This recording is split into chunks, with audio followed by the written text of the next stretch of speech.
This episode is brought to you by Hasa. Liquid is clearly better. Liquid chlorine is the highest purity, works immediately, has no added cyanuric acid or calcium, and it will leave your pool safe, clean, and clear. And by the bottom feeder professional grade battery powered vacuum system. It sucks to clean pools, so cleaning pools sucks less. Get $100 off with code DVB100. This episode is brought to you by Skimmer, the #1 pool service software in North America. With Skimmer, you can streamline your schedule, grow your revenue, and keep your customers coming back with 5-star service. Whether you're a one-person operation or an established team, Skimmer is your partner in success. Visit getskimmer.com/poolguy to try Skimmer for free for 30 days. The Pool Guy Podcast Show. The Pool Guy Podcast Show. The Pool Guy Podcast Show.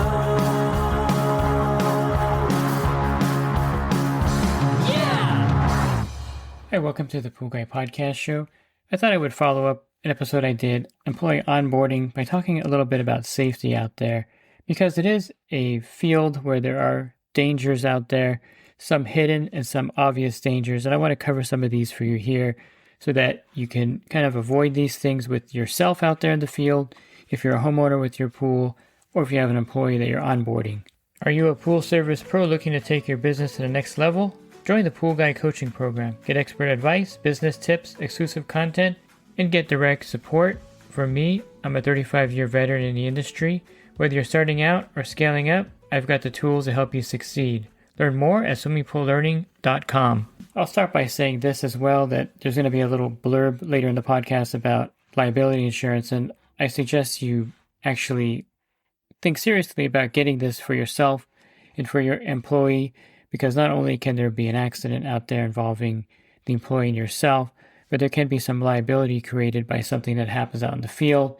And getting protected is really affordable, as you're going to hear later in that little blurb that I have in this podcast. Maybe it's just me and I have some PTSD from being attacked by dogs, but I would say that the most dangerous thing about doing pool service are some of the backyard pets that the homeowners have. Now, of course, it's one of those things where you have to have the right judgment when you get the account. But if you're an employee, you didn't pick the account, and there's nothing stopping a homeowner later from getting a vicious dog, and you're not aware of that they picked up this animal. I had this homeowner that got this pit bull. Now, to me, I'm not a big fan of pit bulls, and I've been kind of attacked by him on several occasions. Luckily, they never got a hold of me.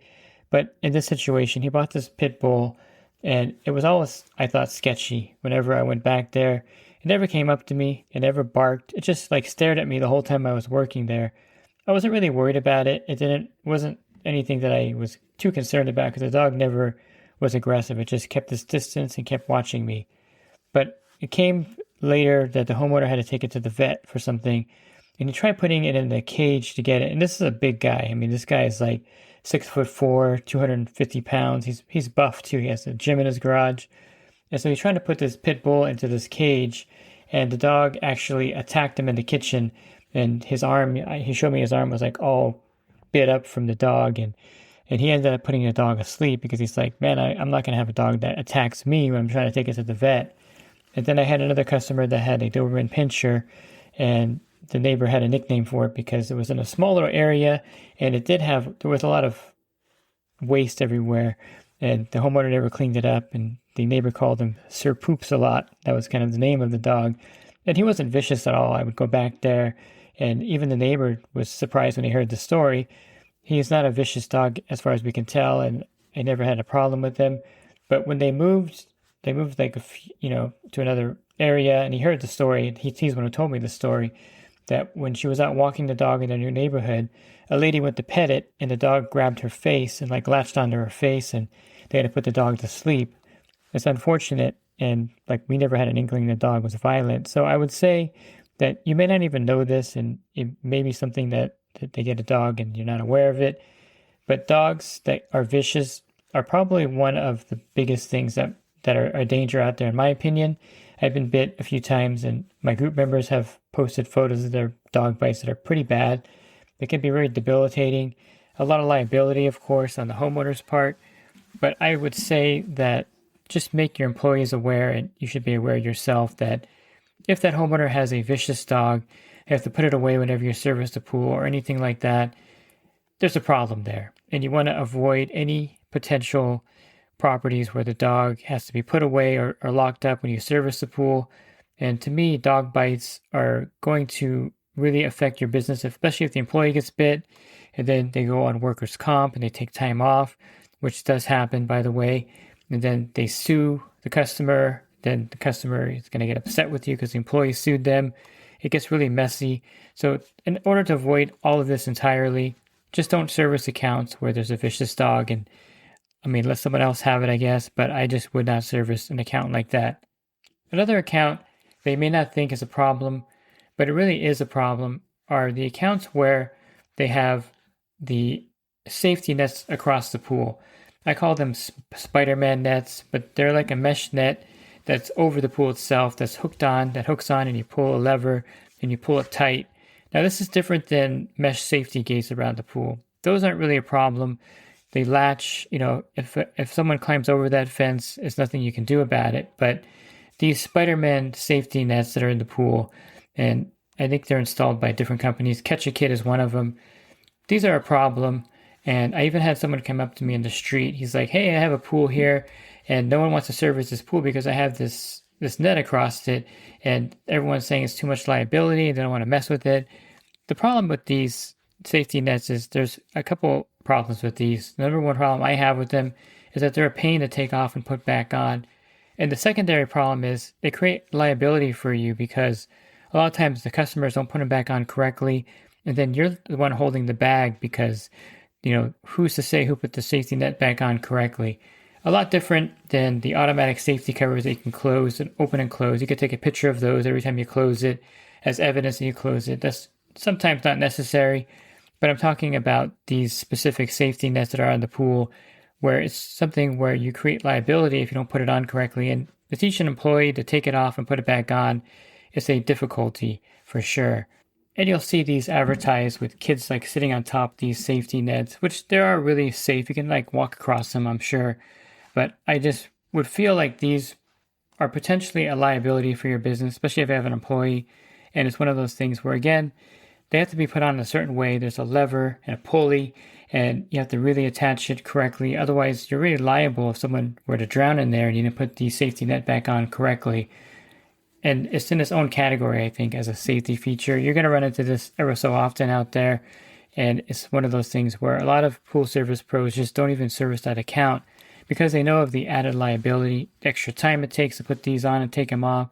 And really, the mesh fence or the automatic safety covers are a much better alternative than these particular nets that you put across the pool that anchor into you have to drill holes into the cement and anchor them in as well.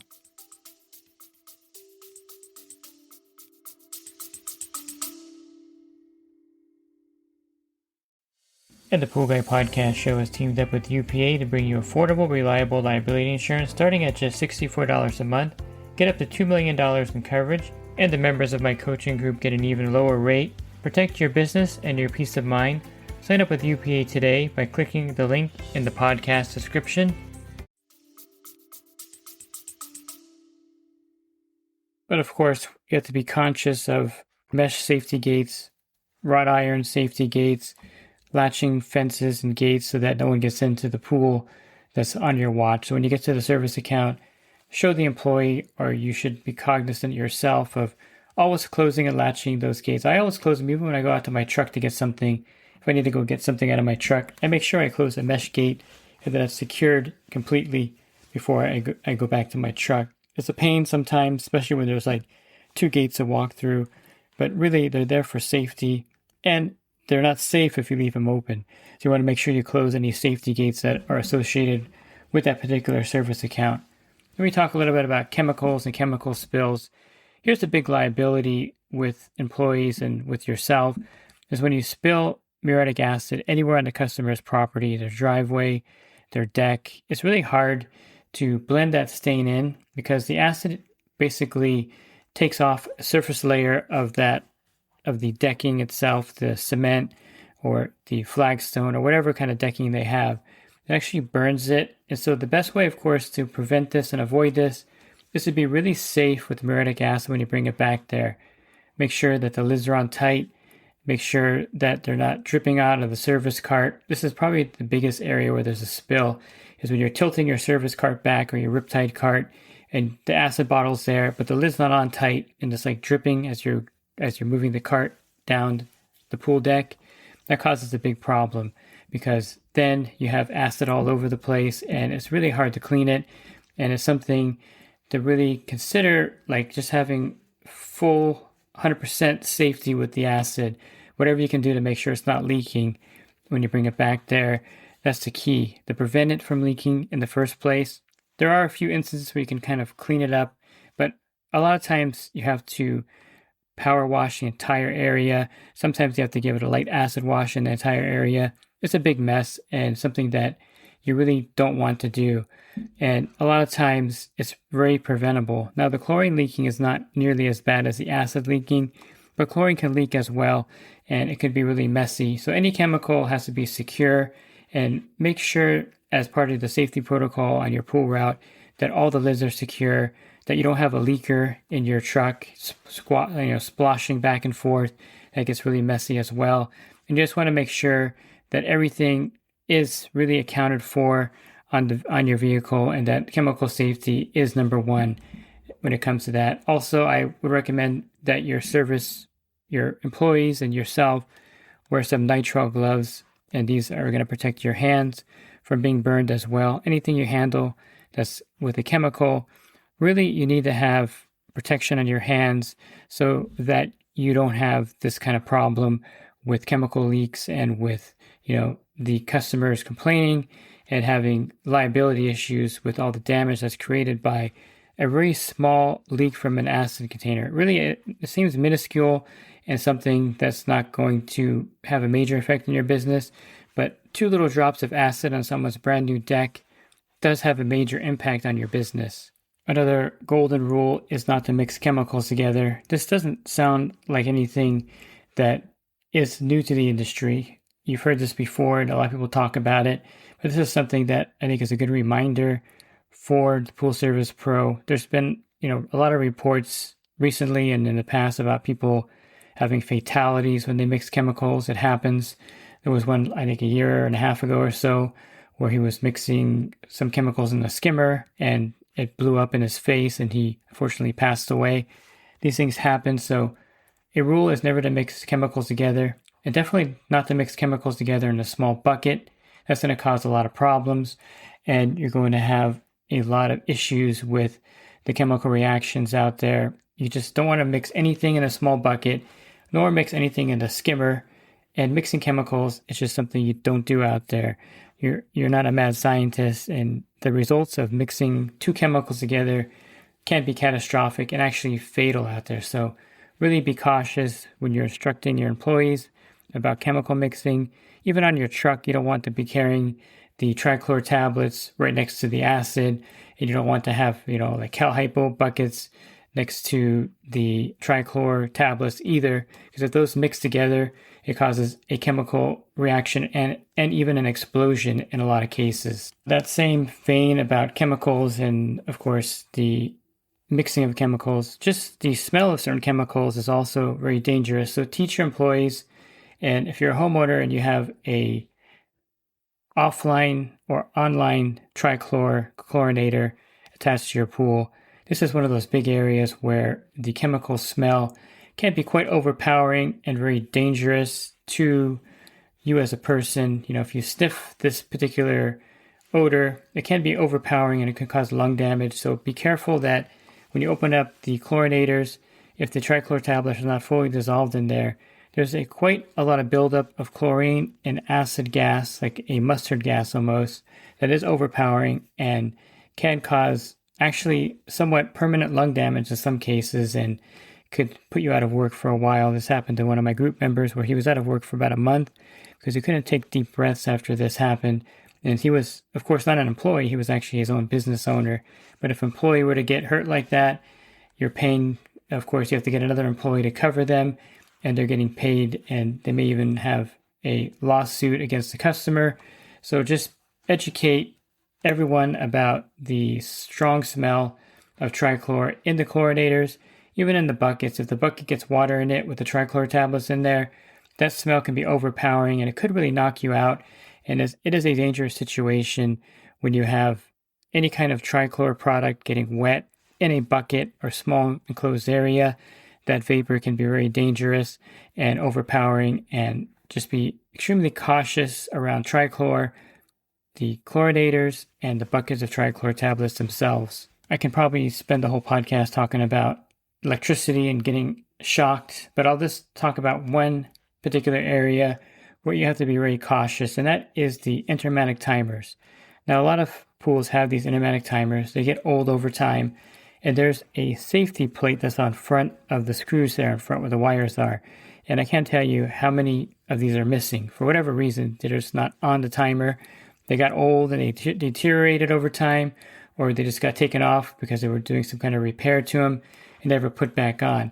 But those actual plastic safety shields are really important, because if you touch those wires with your wet hands, and depending on the voltage, 240 or 120 volts, you get quite a jolt. And if you're standing in water, it's even a stronger jolt.